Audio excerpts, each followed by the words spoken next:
3 minus 4 gives us negative 1. And again, inside this parenthesis, we have 3 minus 4.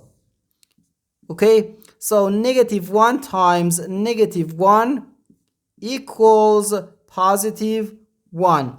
But this answer is not correct, because according to the rule of operations, first we have to do parentheses, then exponents, then multiplication or division, and then finally addition or subtraction. Remember that multiplication and division have equal priority and we have to work from left to right. And the same applies to addition and subtraction. In this expression, we have one subtraction, one multiplication, and the one parenthesis. Inside this parenthesis, we have one subtraction. Here we have a multiplication, because in mathematics, when a number is placed next to parentheses, it means multiplication. And we usually don't write the multiplication sign for brevity.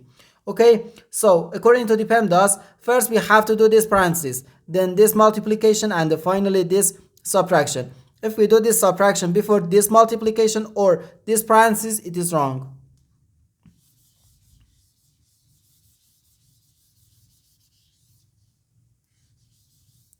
So first this parenthesis. Inside this parenthesis, we have 3 minus 4, which equals negative 1. So 3 minus 4, then times negative 1. Now we have one subtraction and one multiplication. According to the PEMDAS, multiplication has higher priority than subtraction, because multiplication comes before subtraction. So here, first we have to do this multiplication. 4 times negative 1 gives us negative 4. So we have 3 minus negative 1. Okay, negative times negative gives us positive.